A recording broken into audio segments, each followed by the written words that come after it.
Here's how to test your kill switch on a 200T.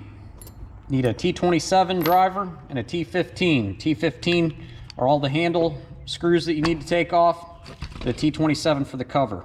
I'll get the cover off and I'll start back from there. Got the cover off. Now we'll take apart the handle.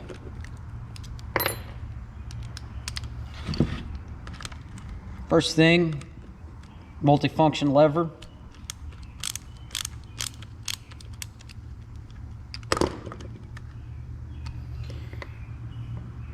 You use a handy dandy Stihl screwdriver here and start prying a little.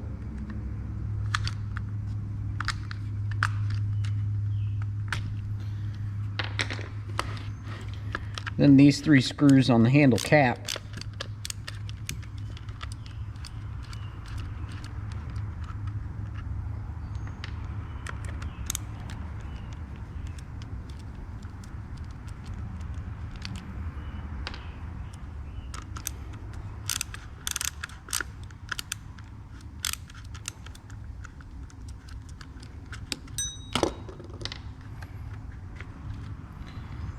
And we take that apart and find we've got a well-loved 200 because it's dusty.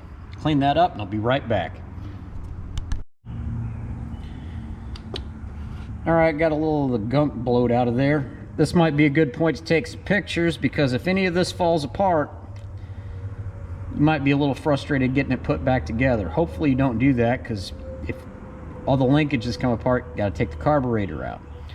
Anyway, we'll get to it here. Connecting wire to kill,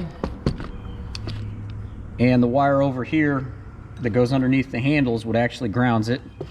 There's 2 springs in there that make contact off of the multi-lever switch and the choke switch, and we got to make sure that we got continuity from one side all the way to the other.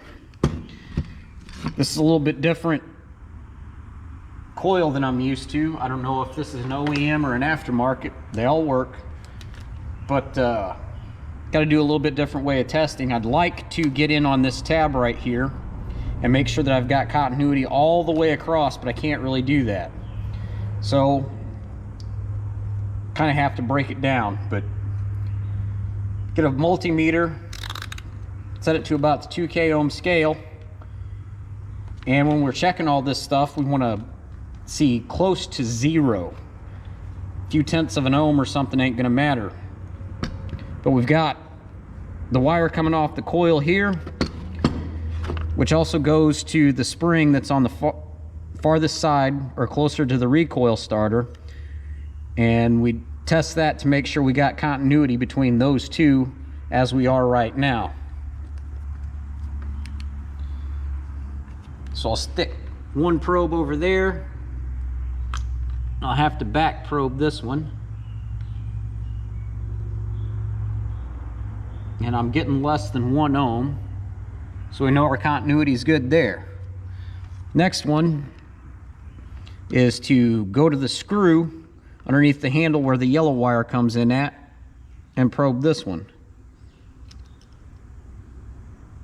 And we're getting less than 1 ohm.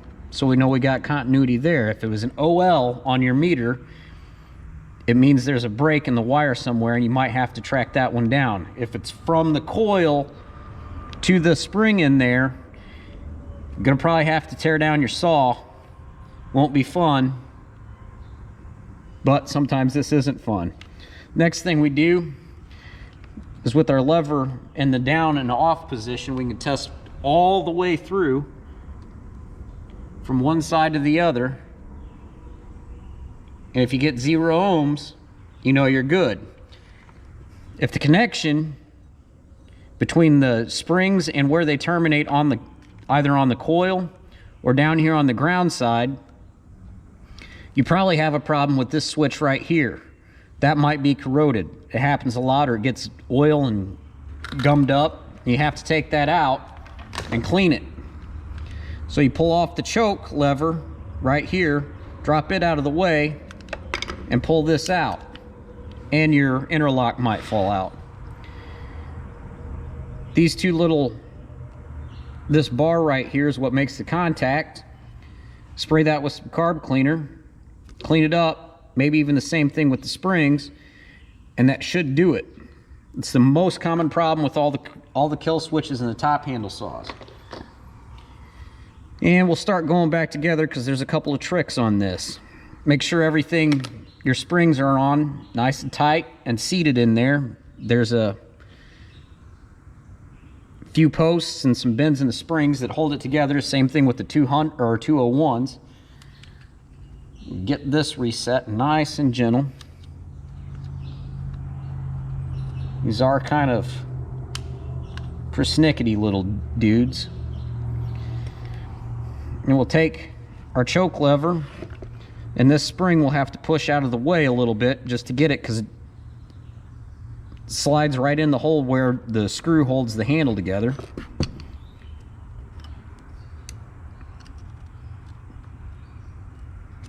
And this is where things can fall apart too.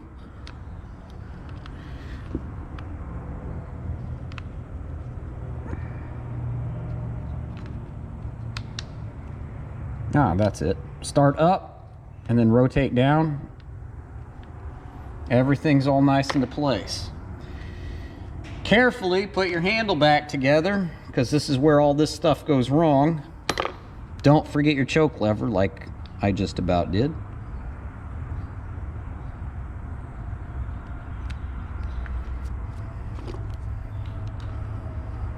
I've rebuilt saws and not had them start because I haven't had something right in there. Snug that up. Hopefully it goes together pretty easy. Sometimes you have to talk to them a little.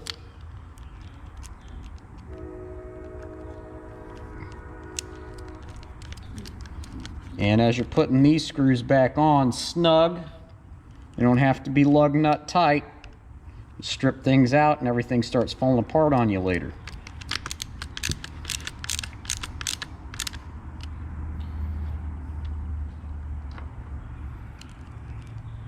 Black screws go on the handle, the brass colored one goes in the choke lever.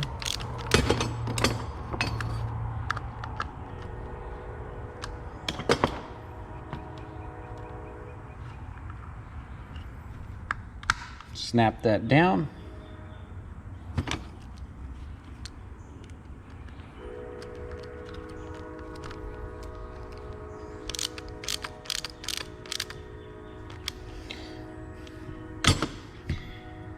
If we would have found the yellow wire wasn't making connection or the black wire wasn't making connection, you'd have to replace those. Black one's going to be a little bit tougher because it all runs through the case. The yellow one, as long as the spring is intact, you can go to a hardware store, get some wire and get some connectors and crimp them on yourself and make a new one. As long as you get the ones that are the right size, you just need the one that's an eye and the one that's the spade connector, and back together it goes. Not real tough. Don't have to order it from Stihl. At some point I was thinking in this video I'd make a joke about being able to look out the window and see the birds flying around and girls dancing, and why am I in here working on a saw when there's girls dancing? I should be out there with them. Anyway, hope this helps you. Later.